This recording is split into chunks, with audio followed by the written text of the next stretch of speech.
SM Store, amanah dalam muamalah. Bismillahirrahmanirrahim. Assalamualaikum warahmatullahi wabarakatuh. Innal hamdalillah nahmaduhu wa nasta'inuhu wa nastaghfiruh.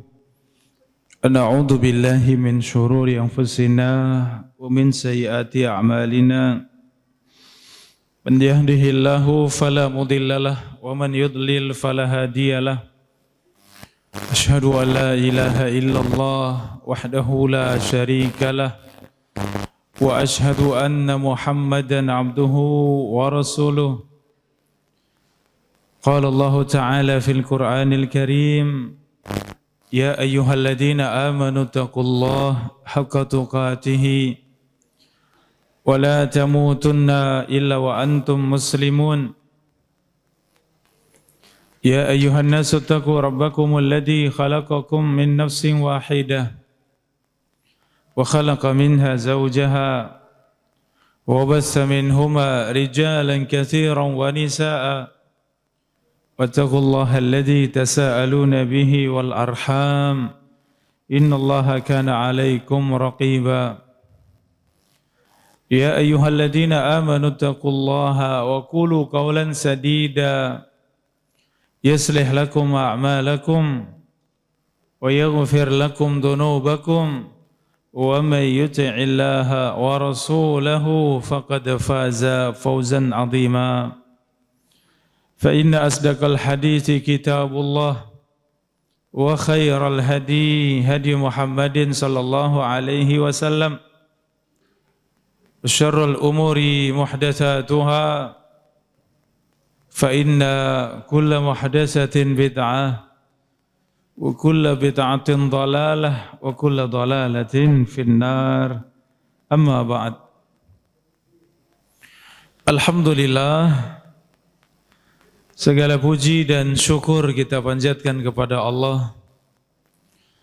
Pagi yang mulia ini kembali Allah mudahkan untuk kita majlis yang mulia, majlis ilmu yang disifati oleh Nabi SAW sebagai taman-taman surga. Kita memohon kepada Allah Subhanahu wa taala, Allahumma 'allimna ma yanfa'una wanfa'na bima 'allamtana wa zidna ilma. Ya Allah, ajarkan untuk kami ilmu yang bermanfaat. Berikan untuk kami manfaat dari ilmu yang kami pelajari dan tambahkan untuk kami ilmu. Wa qul rabbi zidni ilma. Dan katakan, wahai Muhammad, zidni ilma, tambahkan untukku ilmu.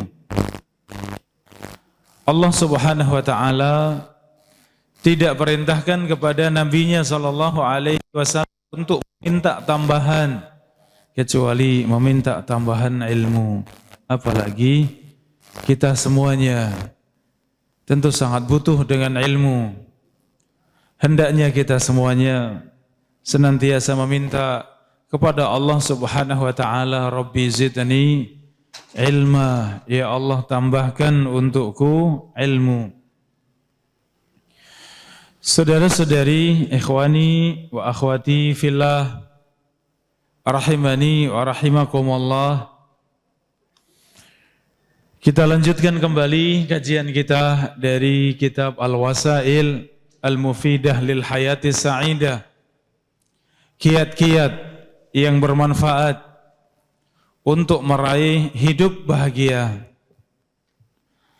Pada pertemuan yang lalu kita sudah selesaikan 5 sebab dan tersisa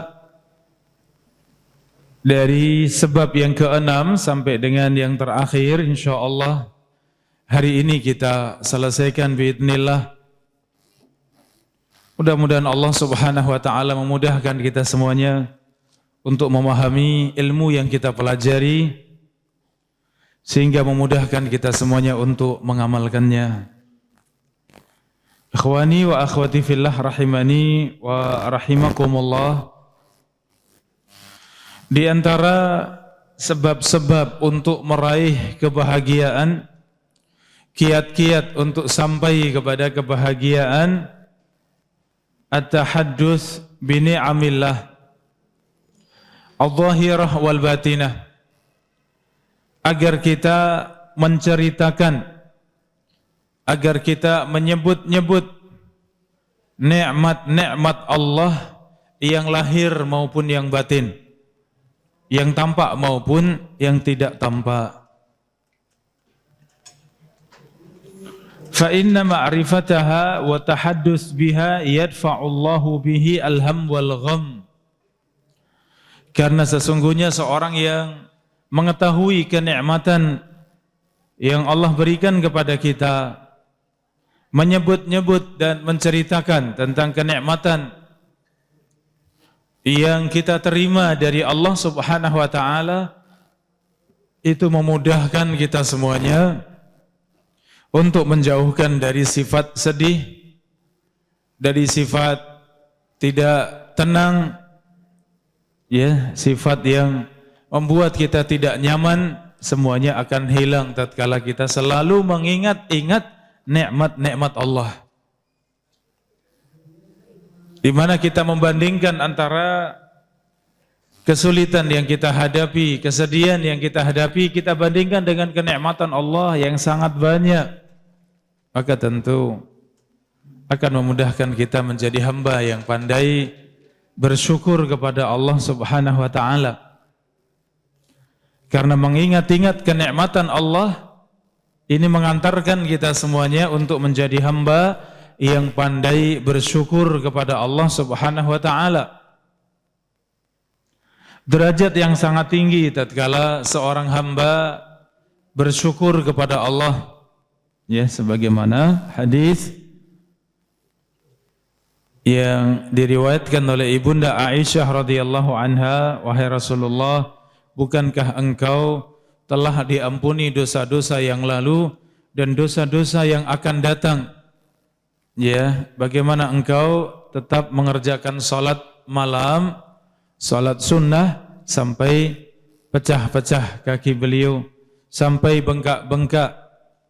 Maka jawaban Rasulullah sallallahu alaihi wasallam, afala uhibbu an akuna abdan syakura.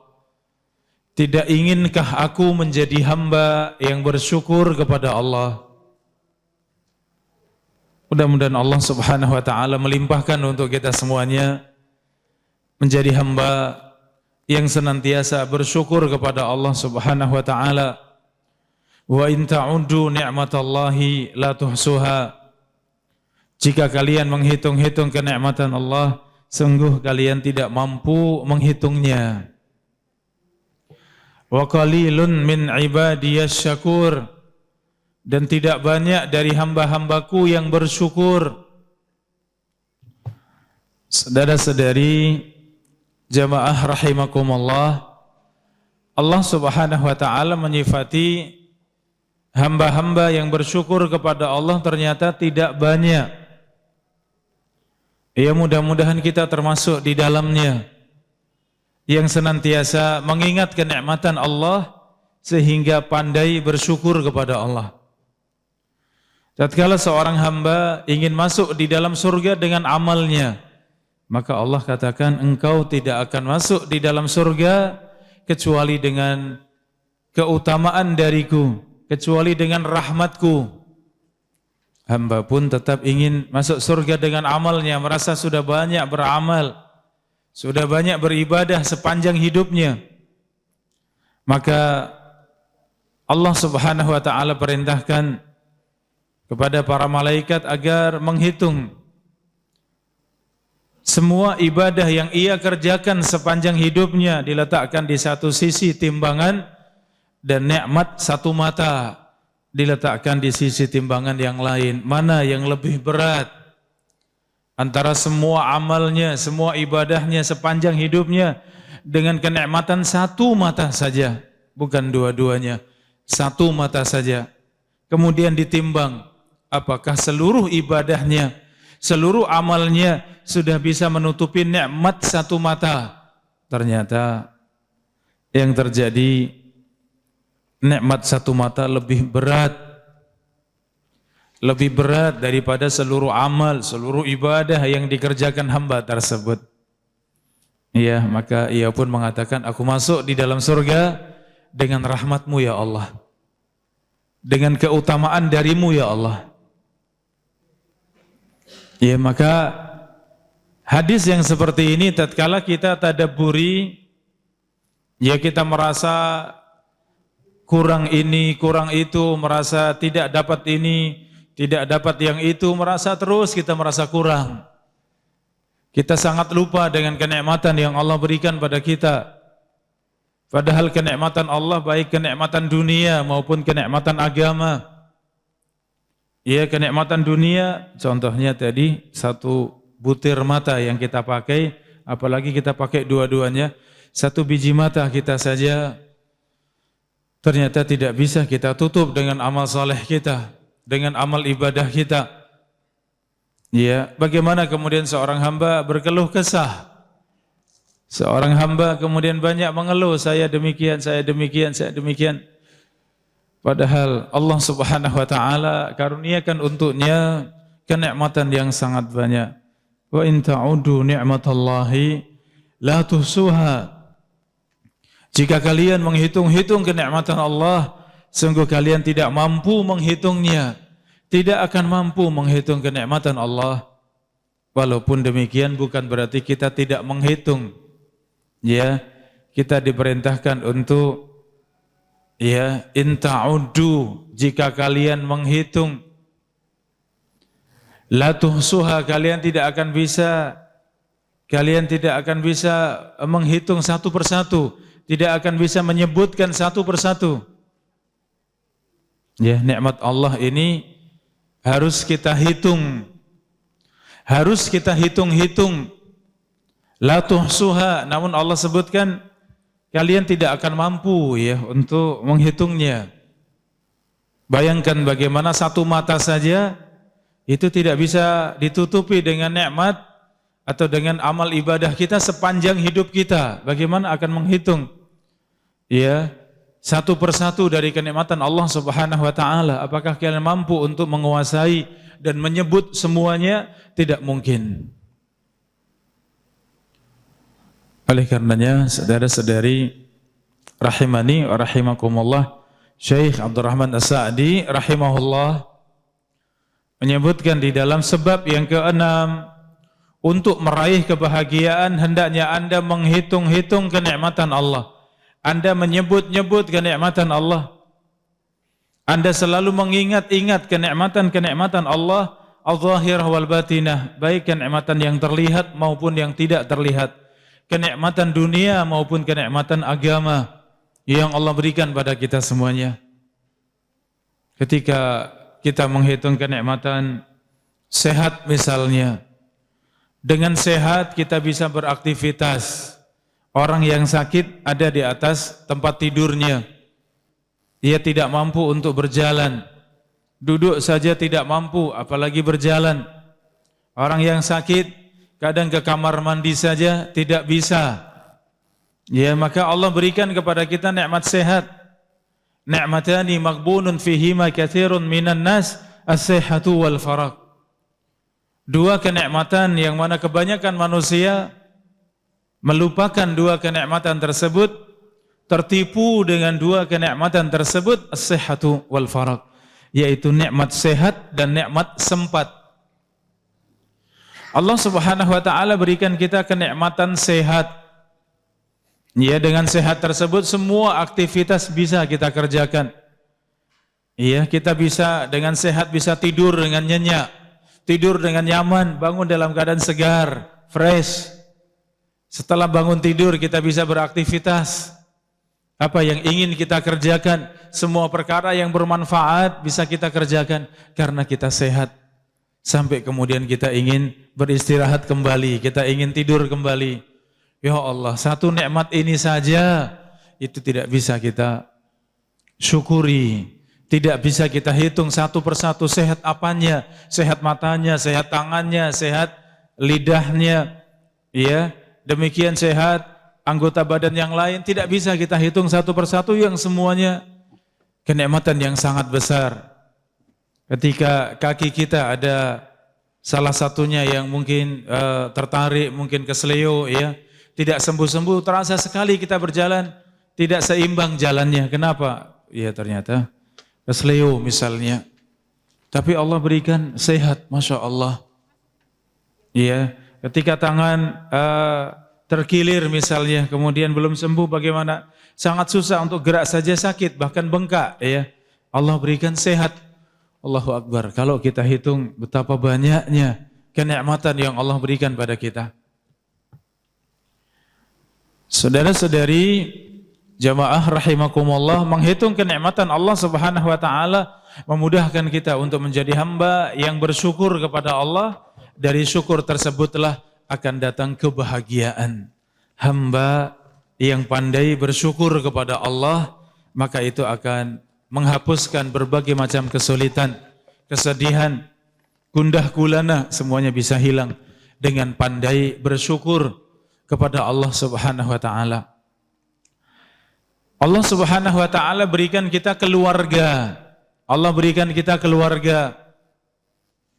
Ya, mungkin yang belum berkeluarga, masih bujang, Allah berikan ayah dan ibu.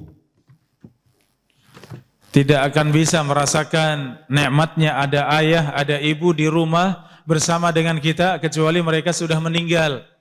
Baru terasa. Ketika seorang ayah meninggal, kemudian kita kehilangan seorang ayah, keseharian kita yang biasanya jumpa dengan ayah, ngobrol dengan ayah, duduk bersama, ya, kita makan bersama, tahu-tahu hilang. Seakan kita merasa sedang mimpi, ya. Bangun tidur, bapak tidak ada, ayah tidak ada. Ya Allah. Masuk ke rumah yang biasanya langsung lihat ayah, ya Allah tidak ada, bapak sudah meninggal. Benar-benar alam yang berbeda ketika ditinggal orang tua, subhanallah. Ya, demikian apalagi seorang ibu yang sangat dekat dengan anak, ya.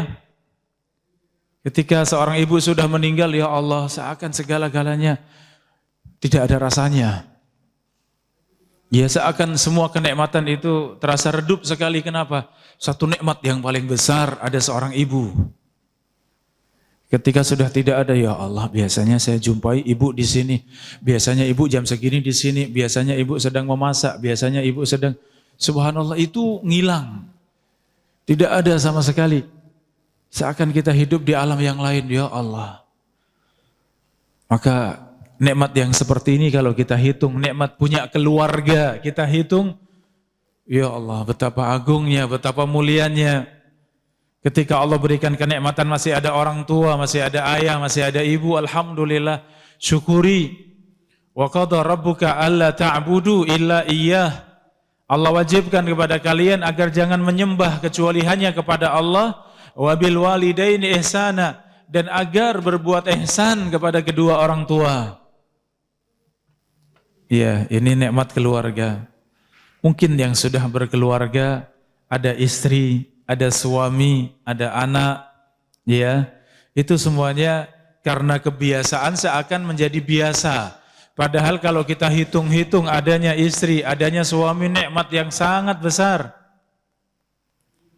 Ya, seorang suami biasanya bersama dengan istri, kemudian pergi jauh tidak bersama dengan istri, terasa sekali hidup sendiri.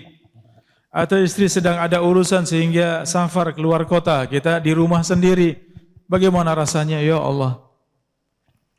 Serasa sepi sekali, ya, tidak ada satu kenikmatan saja yang namanya nikmat suami atau nikmat istri tidak bersama dengan kita, ya Allah. Satu persatu kalau kita hitung, sungguh kita sangat bahagia ketika Allah berikan kenikmatan tersebut. Saudara-saudari rahimani wa rahimakumullah, nikmat rumah misalnya. Yang belum pernah kehilangan rumah mungkin belum merasakan. Ya, yang sudah pernah kehilangan rumah atau rumahnya rusak akan terasa. Ya, dahulu kami tahun 2006 itu di Jogja, di Bantul, dan kampung kami termasuk yang kelewatan gempa dan sangat kuat, sangat kuat. Rumah kami itu benar-benar ambruk, nggak bisa dipakai sama sekali. Ya, kemudian bikin dari terpal ya, kemudian ini itu, subhanallah, ini rasanya tinggal di bawah terpal ya. Ini rasanya tinggal bukan di rumah ya, tapi dengan ala kadarnya terpal yang dibikin ya. Subhanallah, tinggal di situ. Astagfirullahaladzim, ini rasanya nikmat rumah. Siapa yang bisa merasakan kalau hilang nikmat tersebut baru terasa sekali. Nikmat yang seperti itu yang seharusnya kita hitung-hitung, kita ingat-ingat, kita sebut-sebut. Alhamdulillah, Allah berikan kenikmatan ini. Alhamdulillah, Allah berikan kenikmatan ini. Hati kita besar. Kita bangga dengan apa yang Allah berikan pada kita. Kita sangat bersyukur dengan kenikmatan yang Allah berikan kepada kita. Demikianlah kita menghitung-hitung kenikmatan Allah. Jadi ayat tadi, wa in ta'udu ni'matallahi la tuhsuha, itu bukan kemudian maknanya artinya jika kalian menghitung-hitung kenikmatan Allah, kalian tidak mampu menghitungnya. Bukan berarti kita tidak menghitung. Itu perintah untuk menghitung. Perintah untuk menghitung-hitung kenikmatan Allah, menyebut-nyebut, mengingat-ingat kenikmatan Allah, la tuhsuha, walaupun kalian tidak mampu. Itu tafsirnya demikian. Bukan kemudian semua dianggap nikmat berlalu begitu saja sudah. Ketika ada sedikit saja musibah, waduh, kenapa saya sakit, kenapa begini. Kenikmatan yang sangat banyak yang tidak bisa dihitung, lupa semuanya. Wah, ini tidak bisa bahagia orang seperti ini. Ya, orang yang bahagia ketika ia selalu mengingat-ingat kenikmatan Allah yang sangat banyak, kemudian ada satu ujian, satu musibah, enggak apa-apa. Qadarullah wa masya'a fa'al, inna lillahi wa inna ilaihi raji'un. Masih banyak Allah berikan pada saya. Masih sangat longgar, sangat luas pemberian Allah untuk saya. Seorang dengan hati yang sangat lapang. Ya, jiwa yang sangat lapang menghadapi ujian Allah. Kenapa? Selalu ingat dengan kenikmatan Allah Subhanahu wa taala. Maka orang yang beriman, dan ini khusus yang beriman, karena Syekh As-Sa'di menyebutkan sebab-sebab mencapai kebahagiaan ini bisa diambil muslim maupun non-muslim. Tapi muslim punya banyak kelebihan dan itu jauh lebih besar untuk meraih kebahagiaan, karena itu hakikat kebahagiaan. Ketika seorang mengembalikan semuanya kepada Allah, menyandarkan semuanya kepada Allah, mensyukuri semua kenikmatan kepada Allah, itu yang tidak ada pada orang-orang kafir. Tidak ada keimanan, ya, tidak ada rasa syukur kepada Allah. Ketika berbuat tidak ada harapan mereka untuk mendapatkan pahala di sisi Allah Subhanahu wa taala, itu tidak ada pada mereka. Maka seorang yang beriman seandainya ditakdirkan oleh Allah dalam keadaan fakir misalnya. Seorang mukmin ditakdirkan sedikit harta, rumahnya kecil, kendaraannya mungkin hanya sepeda atau motor tua misalnya.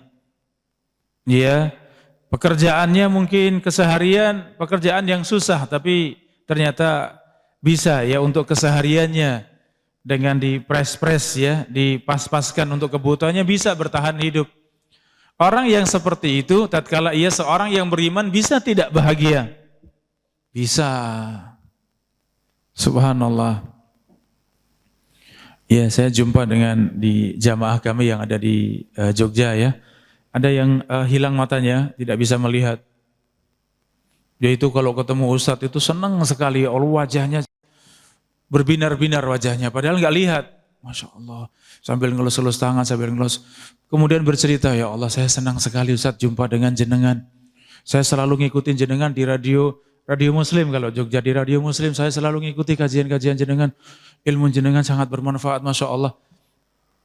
Luar biasa. Ketika Bapak ini pas tidak hadir dan kemudian ada yang lain yang selalu membersamainya, Ustadz, Bapak itu Masya Allah, ya nerimanya dengan takdir Allah.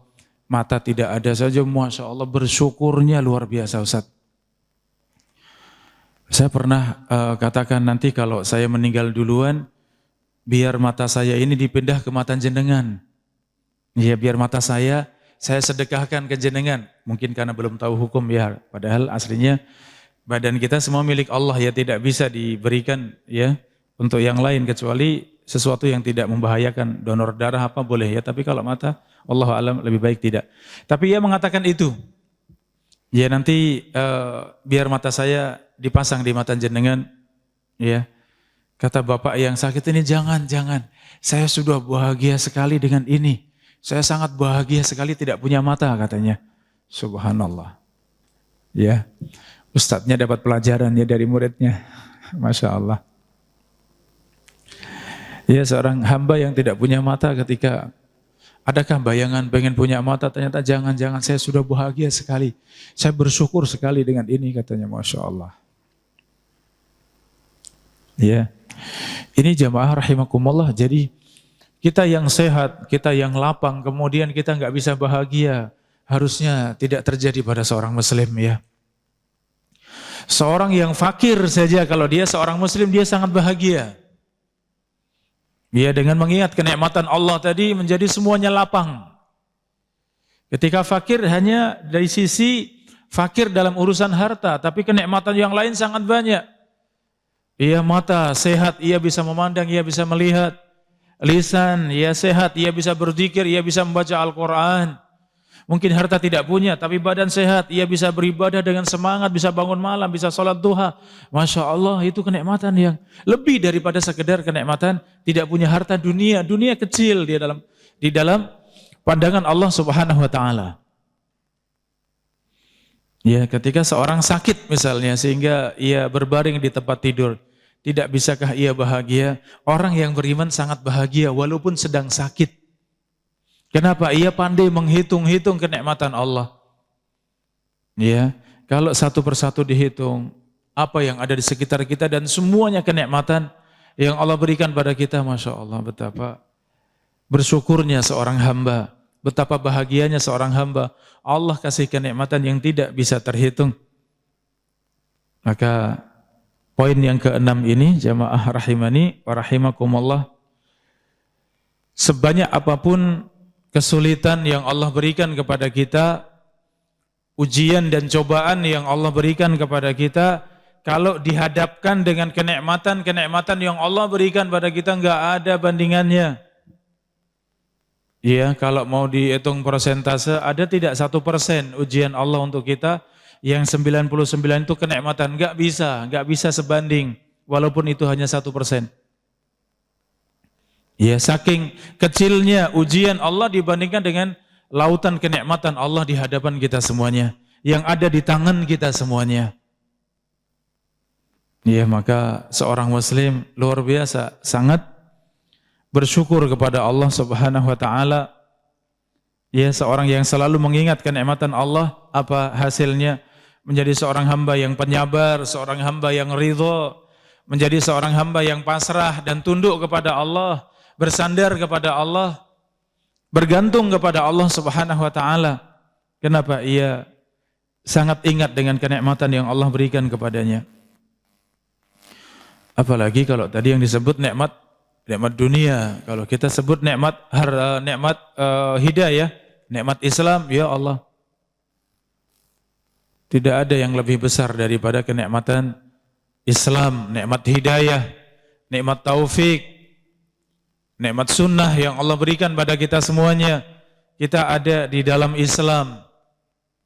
Dan ternyata Islam ini karunia dari Allah. Tidak bisa seorang meraihnya kecuali dengan izin dari Allah, taufik dari Allah Subhanahu Wa Taala. Kalau kita lihat di masa Nabi SAW, di zamannya para Nabi dan para Rasul, itu pelajaran besar buat kita semuanya tentang Islam, hidayah, sunnah. Nabi Nuh alaihissalam Rasul yang pertama. Apa yang terjadi pada keluarganya? Putranya beriman tidak, saudara-saudari? Putranya Nabi Nuh beriman tidak? Padahal Rasul pertama, Rasul yang pertama Allah utus menjadi manusia yang paling mulia, manusia yang paling dicintai Allah. Tapi kenapa? Ya kalau mau bertanya, tapi kenapa anaknya tidak dapat hidayah, tidak masuk di dalam Islam? Ternyata itu karunia dari Allah. Apakah karena kesalahannya Nabi Nuh? Apakah kurang kuatnya Nabi Nuh berdakwah? Tidak, 950 tahun berdakwah. Ya, 950 tahun berdakwah, bagaimana putranya beriman atau tidak? Ternyata tidak beriman, ya Allah. Ternyata ini hidayah Islam itu karunia yang sangat besar, yang paling besar Allah berikan pada kita semuanya. Sampai putranya Nabi saja, putranya Rasul saja tidak diberikan hidayah. Ya, kita lihat Nabi Ibrahim alaihissalam. Bagaimana kisah ayahnya, saudara-saudari? Ayahnya orang yang sangat dicintai. Iya, seorang ayah, namanya anak, melihat sosok ayah itu segala-galanya. Iya, tapi ternyata Allah tidak berikan hidayah. Allah tidak berikan Islam kepada ayahnya sampai mati di atas kekufuran. Apalagi ini, ya seorang Rasul, seorang Nabi, bahkan bapaknya para Rasul. Tidak ada Nabi dan Rasul yang datang setelah Ibrahim, ya kecuali semuanya keturunan dari Nabi Ibrahim alaihissalam. Makanya disebut dengan bapaknya para Nabi dan para Rasul. Karena semua Nabi dan Rasul yang datang setelahnya keturunannya Ibrahim alaihissalam. Orang mulia seperti itu, yang dijuluki sebagai kekasih Ar-Rahman, kekasih Allah, ayahnya tidak diberi hidayah. Ayahnya tidak diberi hidayah, ya Allah. Betapa besarnya nikmat hidayah Allah berikan pada kita semuanya. Iya, mau dibandingkan dengan ujian Allah yang mana? Enggak ada bandingannya. Mungkin kesulitan dalam cari pekerjaan, mungkin sedikit harta, enggak apa-apa selama kita masih bisa istiqomah, selama kita bisa beribadah pada Allah, alhamdulillah, nikmat hidayah di atas segala-galanya. Ya, demikian Rasulullah sallallahu alaihi wasallam. Rasul yang paling mulia, pemimpin manusia di dunia dan di akhirat. Bagaimana ayah dan ibunya? Ayah dan ibunya Allah takdirkan seorang yang kafir, seorang musyrik. Ya, ayahnya meninggal sebelum Rasulullah lahir. Ibunya meninggal ketika Rasulullah umur 6 tahun dan semuanya ada di agama kesyirikan, masih di agama jahiliyah. Ya. Apakah ini kebetulan atau tidak sengaja? Allah mengatur semuanya, Allah menulis semuanya, itu terjadi sesuai dengan kehendak Allah. Iya, tapi Allah ingin memberikan pelajaran kepada manusia bahwa demikian besarnya nikmat hidayah, nikmat Islam ketika itu Allah berikan kepada kita semuanya. Paman Nabi SAW Abu Talib, seorang yang selalu membela Nabi SAW. Dari semenjak umur 8 tahun Rasulullah diurus oleh pamannya Abu Talib. Sampai umur 40 tahun menjadi Nabi, yang ngurus siapa? Pamannya Abu Talib. 10 tahun berdakwah masih terus dibela oleh Abu Talib. Tapi Allah tidak kasih Islam. Allah tidak kasih hidayah. Subhanallah, keadaan yang seperti itu tetap Allah tidak berikan hidayah kepada Abu Talib. Karena memang hidayah di tangan Allah, Allah berikan kepada yang dikehendaki oleh Allah. Lah kita semuanya di atas Islam, kita semuanya di atas hidayah, bahkan di atas sunnah. Al-Quran dan sunnah kita pelajari sesuai dengan pemahaman Rasulullah SAW dan para salafus soleh. Nikmat yang paling besar dalam kehidupan kita. Maka ada ujian apapun, kesulitan apapun itu kecil di hadapan kenikmatan Allah yang sangat besar. Apalagi nikmat Islam, nikmat hidayah, nikmat agama kita, alhamdulillah. Ini jamaah rahimani wa rahimakumullah. Ia memudahkan kita semuanya untuk berbahagia, untuk mencapai kebahagiaan, menjadi hamba yang pandai bersyukur pada Allah, pandai menghitung kenikmatan yang Allah berikan kepada kita semuanya. Saudara-saudari rahimakumullah, sebab selanjutnya di antara yang sangat bermanfaat, yang memberikan jalan untuk sampai kepada kebahagiaan, apa yang Rasulullah sebutkan di dalam hadis yang sahih. Artinya, amalkan hadis ini. Ya, amalkan hadis ini. Apa kata Nabi SAW? Unduru ila man huwa asfala minkum. Lihatlah kenikmatan dunia yang ada di bawah kalian.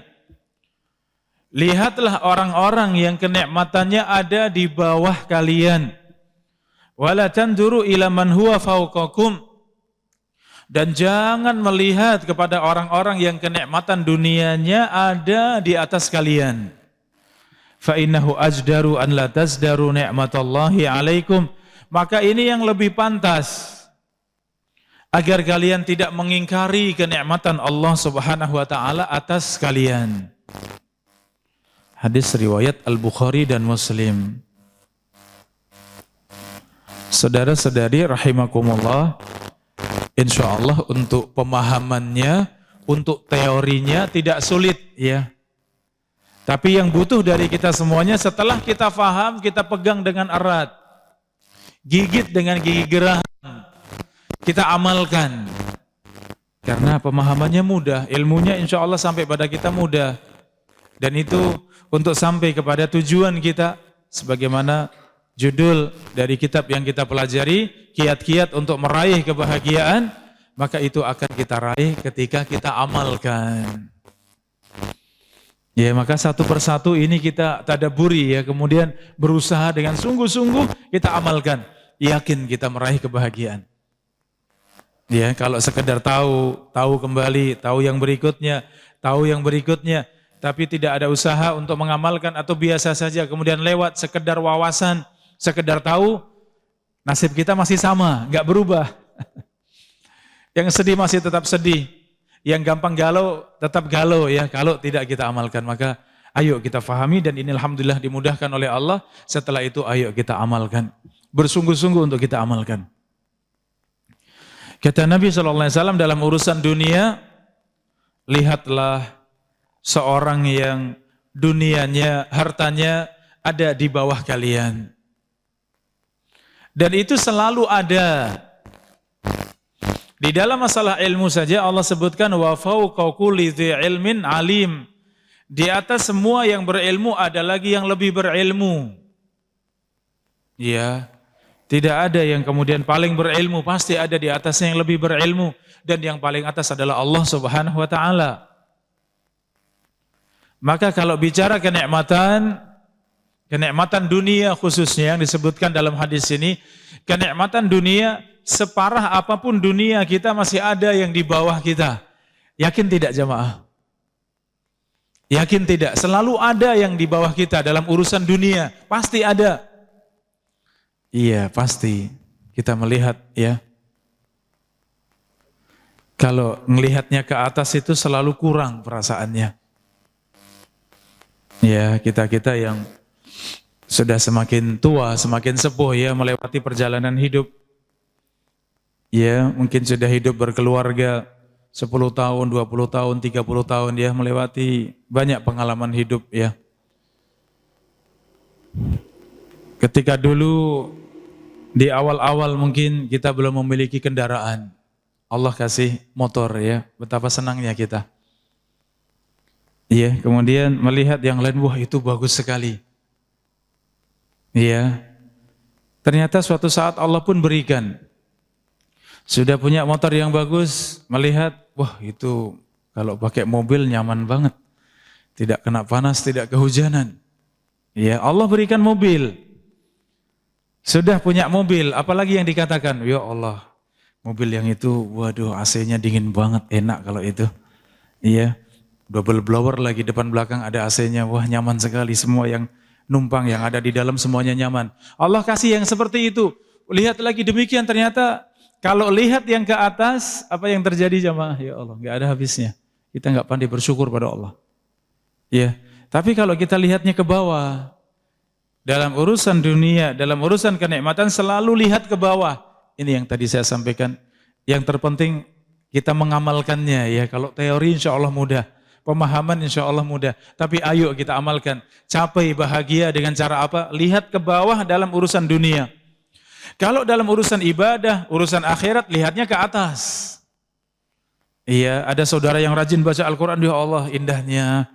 Sahabatku rajin baca Al-Quran, pengen, silahkan.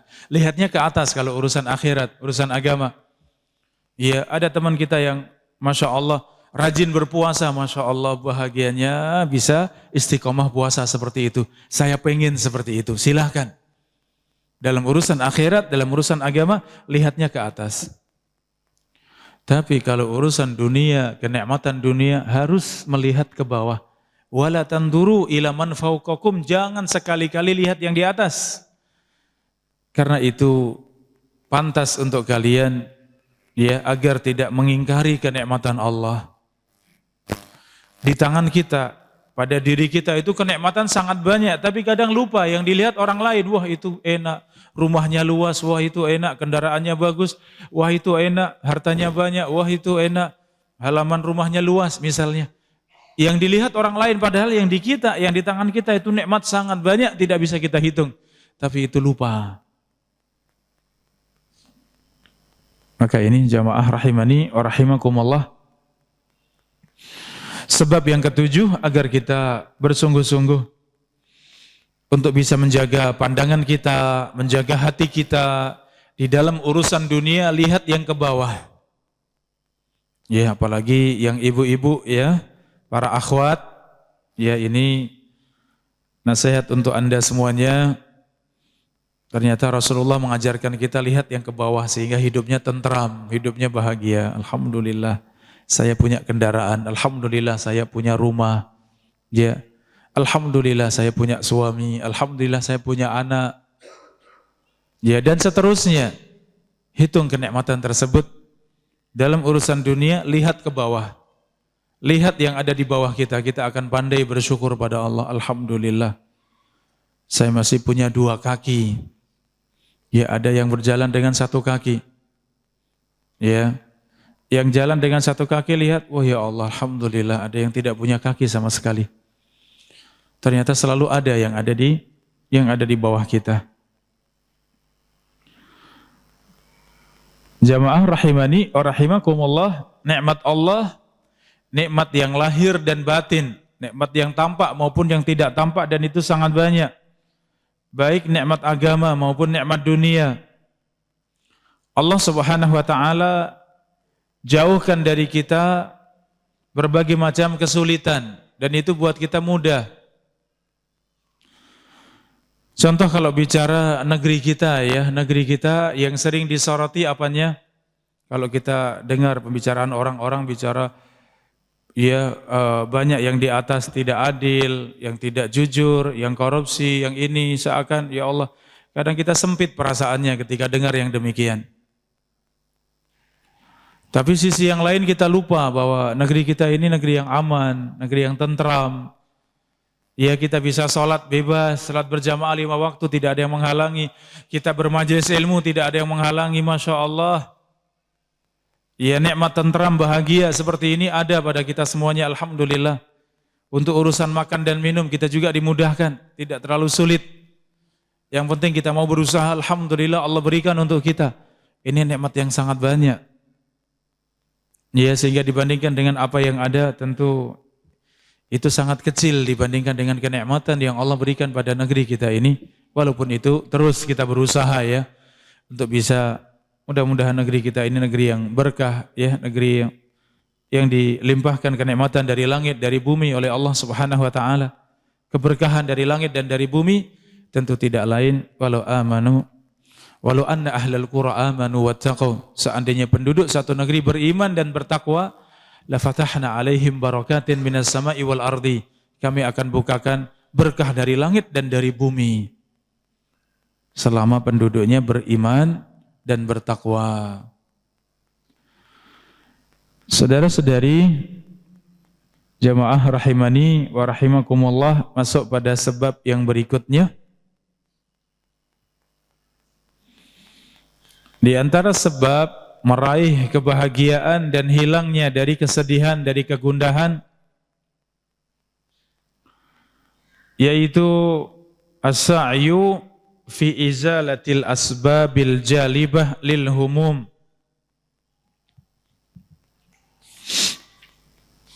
Yaitu bersungguh-sungguh untuk melupakan berbagai penderitaan di masa yang lalu yang tidak dapat ditolak ya. Bersungguh-sungguh untuk melupakan berbagai macam penderitaan kita di masa yang lalu yang itu sudah menjadi takdir Allah, tidak bisa ditolak. Apakah kita terus larut dengan penyesalan? Jangan. Ini bagian daripada manajemen jiwa, manajemen hati. Pada pertemuan yang lalu sudah kita sampaikan, di antara yang mendatangkan kebahagiaan adalah hidup di hari yang kita ada di dalamnya. Kita sekarang ada di hari Ahad, tanggal 21 Agustus 2022, kita ada di hari ini, hari Ahad, tanggal 22. Ya, 21 apa 22? 21 ya, 21 ya. Kita ada di hari ini, jadilah kita hamba yang ada di hari ini. Bagaimana dengan hari-hari kemarin? Hari-hari kemarin itu sudah berlalu, itu takdir Allah, sudah berlalu. Kalau baik disyukuri, ditingkatkan, disemangati. Kalau buruk segera beristighfar, segera bertaubat, ganti dengan amal saleh. Selesai. Untuk hari yang akan datang jangan takut, jangan bersedih, jangan khawatir. Kita fokus dengan hari ini, kita kerjakan sebaik-baiknya. Ya, maka di sebab yang ke-8 ini Syekh As-Sa'di beliau menegaskan kembali bagaimana dengan penderitaan di masa yang lalu, mungkin salah sikap, salah ambil keputusan, salah langkah di masa yang lalu, jangan sampai kemudian menghantui kehidupan kita. Lupakan itu semuanya. Ya, karena itu sesuatu yang pasti terjadi. Ya, sesuatu yang pasti terjadi. Maka ketika sudah terjadi, ucapkan qaddarallah wa masya'a fa'al. Semuanya takdir Allah dan semua yang Allah kehendaki pasti terjadi. Ya, disebutkan dialog antara Nabi Musa alaihissalam dengan Nabi Adam. Kata Nabi Musa alaihissalam, wahai Adam, mengapa engkau mengeluarkan kami manusia keturunanmu dari surga? Ya, Nabi Adam alaihissalam dikomplain oleh Nabi Musa alaihissalam. Gara-gara engkau, wahai ayah kami, wahai Adam, kami semuanya keluar dari surga. Maka Nabi Adam menjawab, wahai Adam, tidakkah engkau membaca di dalam Taurat? Ya, tidakkah engkau membaca di dalam Taurat dan itu sudah ditulis oleh Allah sebelum diciptakan langit dan bumi, sudah ditulis dalam Taurat. Karena semua kitab Allah bagian daripada takdir Allah. Semua kitab Allah itu masuk di dalam takdir Allah yang ditulis semuanya. Al-Quran, Taurat, Injil, Zabur, Suhuf, semua sudah tertulis di Lauhil Mahfud. Maka Nabi Adam dengan mudahnya menjawab, wahai Musa, tidakkah engkau membaca di dalam Taurat, kitab yang Allah berikan kepadamu, wa asa Adamu rabbahu faghawa. Dan Nabi Adam alaihissalam bermaksiat kepada Rabbnya, kemudian ia keluar dari surga. Ya, apakah engkau mencela aku dengan sesuatu yang sudah ditulis Allah sebelum diciptakan langit dan bumi, sebelum saya dan kamu ada? Ya Allah, itu takdir. Jadi takdir itu, kalau sudah terjadi, silahkan sebutkan itu takdir Allah.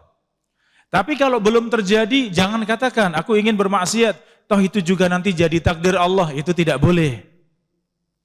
Kalau sudah terjadi, katakan itu takdir Allah, itu ketentuan Allah. Kalau baik, syukuri, alhamdulillah, amalkan, kuatkan. Tapi kalau itu keburukan, segera beristighfar, segera bertaubat. Kemudian tutup dengan amal soleh, itu yang namanya takdir. Ya, seakan kalau Nabi Adam tidak bermaksiat, tidak memakan buah khuldi dari pohon khuldi, ya, sehingga tetap di surga bersama dengan ibunda Hawa alaihissalam, kemudian beranak pinak menjadi manusia semuanya, semua manusia di dalam surga. Enak sekali, ya tidak. Seakan demikian, kata Nabi Musa alaihissalam, kenapa engkau keluarkan kami dari surga? Maka Nabi Adam menjawab, wahai Adam, itu semua sudah dicatat oleh Allah. Ya, sebelum kita semuanya ada, sebelum diciptakan langit dan bumi, semua sudah dicatat. Ya, apakah engkau mencela sesuatu yang itu sudah ditentukan oleh Allah, sudah ditakdirkan oleh Allah? Ya Allah. Hajja Adamu Musa, maka Adam memenangkan dialognya kepada Musa, kata Nabi SAW. Ya, maka kalau ini kita bawa kepada kehidupan kita, masa lalu kita mungkin ada beberapa yang mungkin kita salah langkah, kita salah ambil keputusan. Kenapa saya dulu tidak begini, kenapa tidak saya kerjakan yang demikian, kenapa tidak pilih yang itu.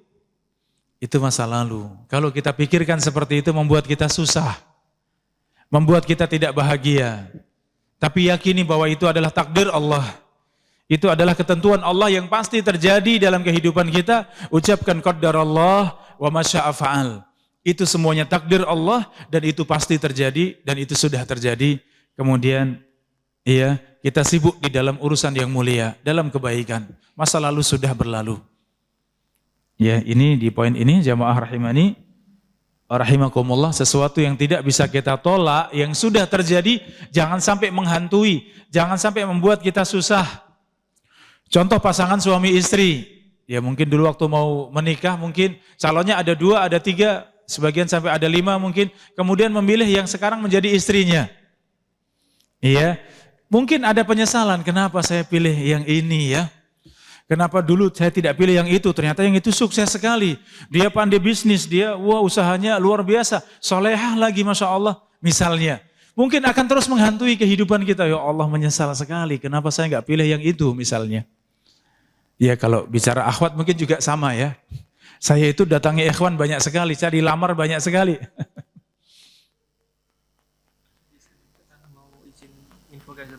Ya, silakan ya. Ya, tafadhol.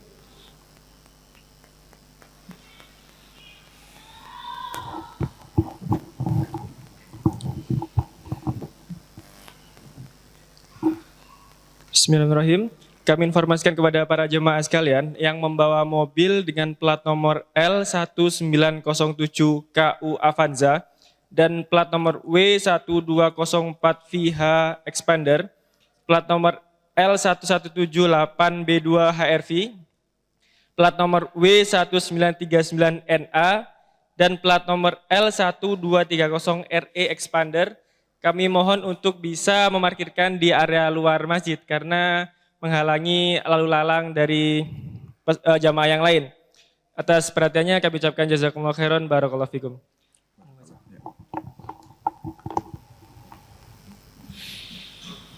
Saudara-saudari, ikhwani wa akhwati fillah rahimakumullah.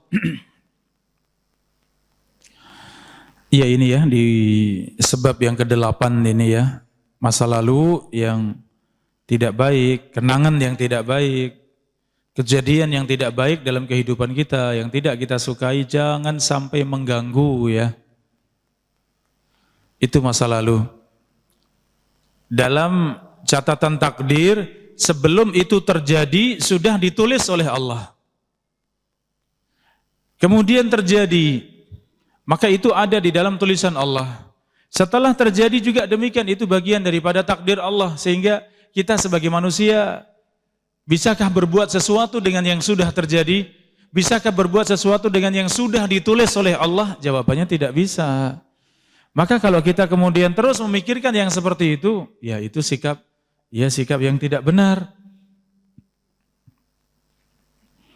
Ya di mana Syekh Sa'di mengatakan itu sikap yang bodoh, ya bagaimana sesuatu yang sudah Allah takdirkan itu pasti terjadi, kemudian kita terus larut di dalam penyesalan ya perkara yang demikian. Ini saudara-saudari rahimani wa rahimakumullah, itu sering ya kita dapati yang tidak berilmu bagaimana mengatur jiwa kita, mengatur hati kita, sering larut di dalam perasaan-perasaan yang demikian. Yang dianggap seperti itu ya sesuatu yang disesali. Ya, kenapa salah memutuskan, kenapa salah pilih, ya sehingga terus menghantui sepanjang hidupnya, maka yang demikian tidak bahagia. Ternyata seharusnya yang seperti itu dilupakan, yang seperti itu diterima, itu takdir Allah, itu pasti terjadi, itu sudah dicatat oleh Allah, itu kehendak Allah dan semua kehendak Allah pasti terjadi. Maka ucapkan innalillahi wa inna ilaihi raji'un, qaddarallahu wa ma syaa fa'al. Semuanya milik Allah, semua kembali pada Allah. Semua yang dikehendaki Allah pasti terjadi. Sebab selanjutnya, jamaah rahimani wa rahimakumullah, Sebab yang kesembilan yaitu di antara yang memudahkan kita untuk sampai kepada kebahagiaan, agar kita bersungguh-sungguh untuk berdoa, memohon kepada Allah dengan doa ini. Syekh As-Sa'di menyebutkan dua doa. Ya, dua doa ini bisa kita hafalkan jamaah rahimakumullah. Karena tidak sekedar wawasan untuk kita atau sekedar kita ilmui, tapi yang paling penting adalah kita amalkan. Ya, kalau belum sempat untuk kita hafalkan hari ini, ya kita niatkan, pokoknya harus kita hafalkan. Ini menjadi doa yang membuat kita bahagia. Doa yang mengantarkan kita kepada kebahagiaan. Dan kemudian memudahkan kita untuk jauh dari kesedihan, jauh dari penyesalan, jauh dari semua yang mengganggu hati dan pikiran. Apa doanya? Allahumma aslih li dini. Ya Allah, perbaikilah agamaku. Alladhi huwa ismatu amri. Yang mana agamaku adalah semua keselamatan semua urusanku. Ya, agamaku adalah keselamatan dari semua urusanku. Wa aslih li dunyaya. Ya Allah, perbaikilah duniaku. Allati fiha ma'ashi. Yang aku sedang hidup di dalamnya. Wa aslih li akhirati. Ya Allah, perbaikilah akhiratku. Allati ilaiha ma'adi. Yang kepadanya aku akan kembali. Ya, kepada akhirat aku akan kembali. Waj'alil hayata ziyadatan li fi kulli khair. Ya Allah, jadikanlah kehidupan atau panjang umur sebagai tambahan kebaikan untukku. Jadikanlah kehidupan atau panjang umur sebagai tambahan pahala untukku. Wal mauta rahatan li min kulli syarr. Dan jadikanlah kematian sebagai istirahat dari semua keburukan. Istirahat dari semua keburukan. Ada berapa poin di sini, saudara-saudari rahimakumullah? Ya, minta agama kita baik. Karena semua urusan kita selamat tidaknya bergantung kepada agama. Minta dunia kita baik karena itu kita hidup di dalamnya. Kalau hidup kita di dunia itu baik, semuanya aman, lancar, ya, tentram, alhamdulillah kita melewatinya dengan ibadah kepada Allah dengan mudah, alhamdulillah. Maka minta, ya Allah, perbaiki duniaku yang di situ aku hidup di dalamnya. Kemudian minta akhirat, yang tadi agama, dunia, yang ketiga akhirat. Ya Allah, perbaikilah akhiratku yang memang akhirat adalah tempat kembaliku. Hidup untuk selamanya di sana, ya Allah. Kemudian yang keempat dan kelima berbicara tentang hidup dan mati. Seakan mengatakan, ya Allah, jika engkau tambahkan umur untukku, jadikanlah tambahan umur tersebut tambahan kebaikan untukku, tambahan pahala untukku. Dan jika engkau segerakan, engkau cabut nyawaku, ya Allah, engkau panggil aku, ya Allah, maka jadikan kematian tersebut sebagai istirahat dari semua keburukan. Saudara-saudari rahimakumullah, fitnah-fitnah itu semakin bertambah, semakin kuat. Rasulullah mengatakan, la ya'ti alaikum zaman illa walladhi ba'dahu syarrun minhu. Tidak datang satu zaman kecuali zaman setelahnya lebih buruk dari sebelumnya. Maka sunnatullah, semakin bertambah waktu, keburukan itu semakin banyak. Ya, kita bisa bayangkan Bapak Ibu yang sudah sepuh-sepuh ya, di masa lalu ketika televisi mungkin baru TVRI saja, belum ada yang lain. TVRI saja itu mulai ada acara jam 4 kalau tidak salah, jam 4 sore, nanti jam 9 atau jam 10 malam, setengah 10 malam sudah selesai, sudah mati, udah nggak ada lagi namanya televisi. Lah itu fitnah di waktu itu, masalah televisi aman, ringan, hanya satu saja, punyanya pemerintah. Kemudian muncul ada ya TV pendidikan, ada ya macam-macamnya tadi, bertambah. Itu sudah semakin banyak, sudah mulai berwarna. Dulu TV nggak ada yang berwarna, warnanya hitam putih. Iya, televisi hanya hitam putih. Ngelihat itu pun sudah ngelihatnya antri ya, sampai banyak sekali ngumpul di rumah yang punya TV ya, Masya Allah. Tapi satu sisi itu aman, dari sisi fitnah itu lebih aman ya. Kemudian channel televisi banyak sekali, sudah berwarna, ya warnanya cerah-cerah semuanya, bening-bening semuanya warnanya. Ya Allah, itu sudah mulai bertambah fitnahnya. Ujian dan cobaan kita terkait dengan ujian mata untuk melihat yang halal ini sudah mulai ada. Setelah itu kemudian muncul yang namanya internet ya. Ya, internet, atau sebelum internet waktu itu muncul HP ya, ada HP. Saya pertama kali lihat HP, ya pertama kali lihat HP itu HP ukurannya mungkin kurang lebih segini ya. Satu iPad segini mungkin ya, gedenya, gede sekali ya. Wah itu kita ngelihatnya, waduh Masya Allah, keren sekali ya. Bisa begini, halo ya, Masya Allah.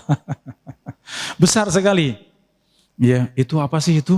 Itu bisa buat ngobrol katanya, Masya Allah. Segitu bisa buat ngobrol, Masya Allah. Tapi ternyata kemudian ya semakin canggih, HP mulai semakin kecil walaupun warna masih kuning ya, warnanya masih kuning layarnya, cahayanya masih kuning. Terus demikian bertambah sampai ada internet dengan segala macam terus bertambah. Maka ketika Allah cabut nyawa kita, jamaah rahimakumullah, Allah cabut nyawa kita, kita berdoa, ya Allah kalau Allah kehendaki, Engkau kehendaki kematian untukku ya Allah, jadikanlah kematian itu istirahat dari semua keburukan, dari semua fitnah-fitnah. Itu doa kita. Jadi enggak mesti tambah umur semakin baik, belum tentu. Ketika Rasulullah ditanya, man khairun nas, siapa manusia yang terbaik? Mantala umruhu wa hasuna amaluhu. Manusia yang terbaik adalah yang paling panjang umurnya dan bagus amalnya. Wa man syarrun nas, siapa manusia paling buruk? Mantala umruhu wa sa'a amaluhu. Manusia yang paling buruk, yang paling panjang umurnya dan paling buruk amalnya. Ini sama-sama panjang umurnya, yang satu panjang umur untuk kebaikan, untuk menambahkan pahala, yang satu panjang umurnya untuk keburukan, untuk menambahkan dosa. Maka panjang umur titik itu belum baik. Jadi kalau doa, jangan sampai doa hanya, ya Allah panjangkan umurku, ya Allah berikan aku panjang umur titik, jangan. Wow, kalau ternyata nanti panjang umur untuk berbuat dosa, berbuat maksiat, jauh dari istiqamah, jauh dari ketaatan, ya Allah tambah dosa dan terus numpuk dosa, wal'iyadzubillah. Maka kalau berdoa panjang umur harus ditambahkan dengan dan berkah dan penuh kebaikan dan penuh dengan amal soleh. Ya Allah panjangkan umurku yang penuh dengan berkah. Ya Allah panjangkan umurku yang penuh dengan kebaikan. Ya Allah panjangkan umurku sehingga banyak berbuat kebaikan, silakan tambahkan itu. Jangan sampai minta panjang umur titik. Waduh, karena ada yang panjang umur tapi menjadi manusia yang paling buruk. Ya, ini jamaah rahimani wa rahimakumullah. Doa ini kita panjatkan. Kita memandang agama sebagai segala-galanya dalam urusan kita. Jaga agamaku ya Allah. Dunia yang itu kita hidup di dalamnya, ya Allah jaga duniaku ya Allah. Aku sedang hidup di dalamnya. Akhirat ya Allah, aku akan menuju kepada akhirat ya Allah, jaga akhiratku ya Allah. Kemudian bicara hidup dan mati. Kalau engkau tambahkan umur ya Allah, tambahkan kebaikan dengan umur tersebut. Kalau engkau pilih kematian, maka jadikan kematian itu istirahat dari segala bentuk keburukan. Nah ini doa jangan sampai terlewatkan jamaah ya. Kita hafalkan menjadi salah satu doa kita semuanya. Doa yang kedua kata Syekh Abdul Rahman As-Sa'di rahimahullah. Allahumma rahmataka arju.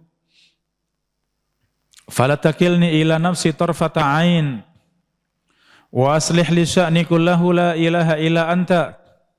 Ya Allah, rahmatmu ya Allah yang aku harapkan. Jangan engkau serahkan diriku kepada jiwaku. Jangan engkau serahkan aku kepada jiwaku sekejap mata pun. Dan perbaikilah semua urusanku.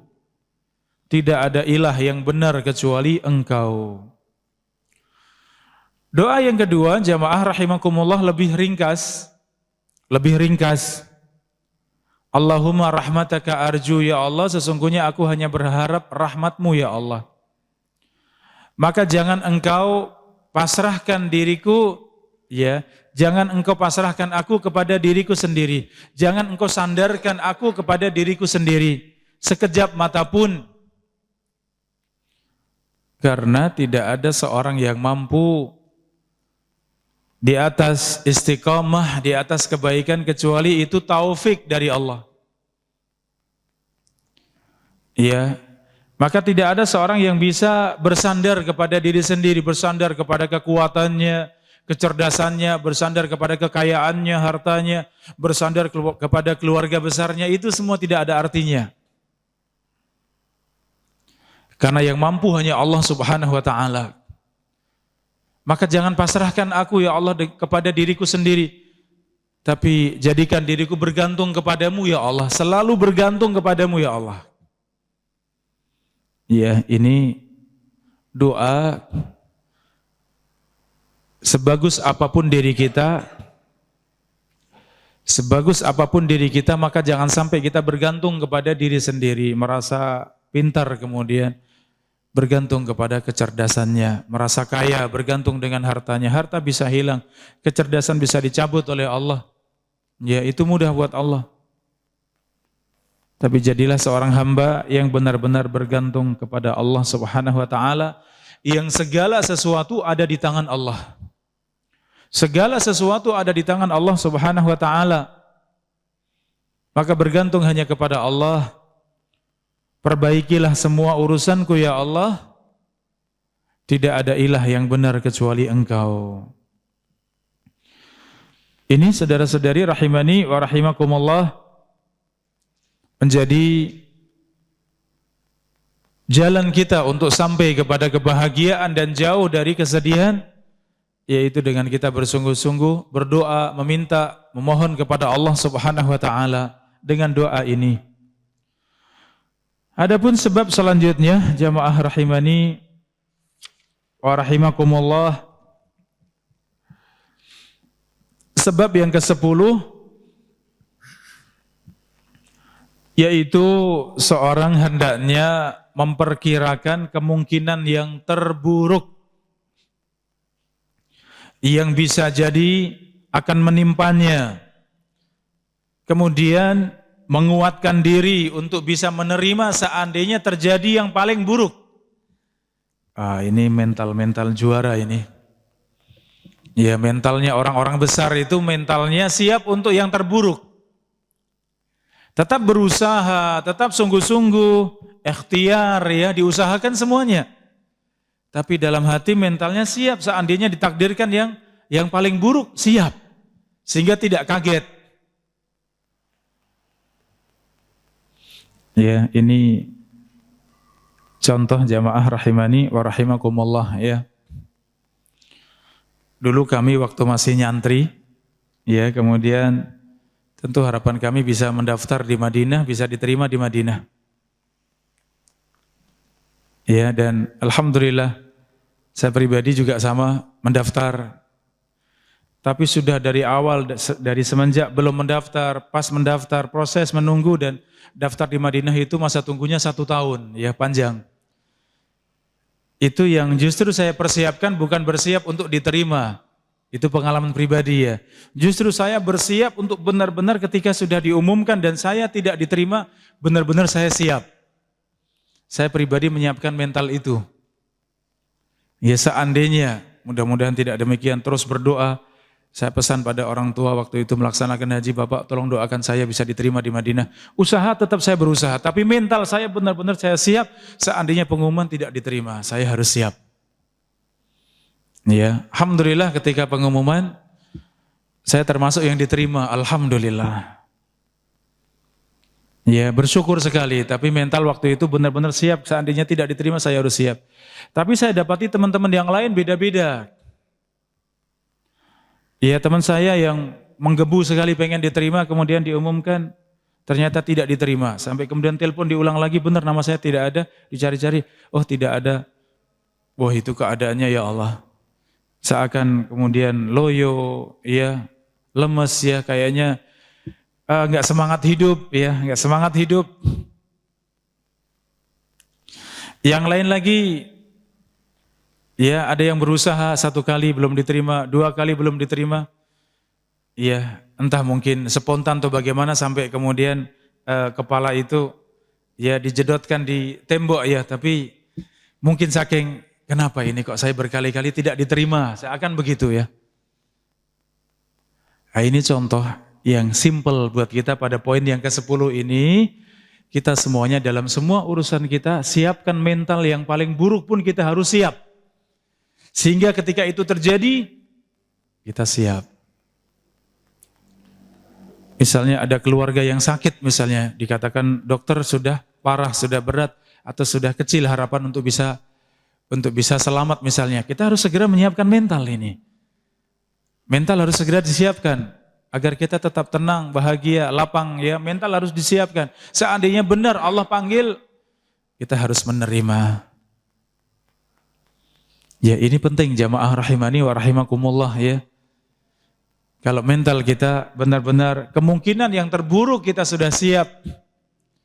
Dan kemudian Allah Subhanahu wa taala berikan ya dari kemungkinan yang terburuk tadi dan benar terjadi yang terburuk, ya mental kita siap. Ini yang membuat kita semuanya merasa nyaman, bahagia, ya, tenang, jauh dari perkara yang menyedihkan. Kenapa? Memang seorang mukmin punya mental yang sangat kuat. Bagaimana para sahabat ketika mereka berperang di jalan Allah? Ya, mental mereka bagaimana? Mereka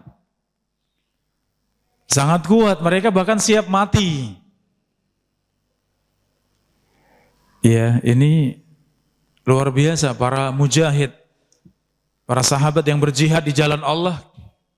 Musuh itu ketakutan melihat pasukan kaum muslimin, kenapa? Karena mereka itu berharap kematian jauh lebih besar daripada berharap hidup. Sedangkan orang-orang kafir, musuh-musuh Islam, mereka semuanya takut dengan kematian. Semuanya pengen hidup. Kalau orang-orang beriman berjihad itu pengen cari mati, pengen mati syahid. Bahkan kematian jauh mereka harapkan daripada kehidupan. Ya Allah. Jadi semangat untuk berperangnya bisa terlihat. Bagaimana orang yang cari mati. Ya, semangatnya bagaimana. Ini orang beriman. Ya tadi menyiapkan mental yang paling terburuk pun sudah siap. Ketika benar dengan perang tersebut kemudian mati dan mati syahid, memang itu yang dicari. Subhanallah. Ya, maka menyikapi kehidupan kita sehari-hari hendaknya yang demikian. Ketika Allah takdirkan yang itu berat buat kita, mungkin kita bisa lebih mudah untuk menerima.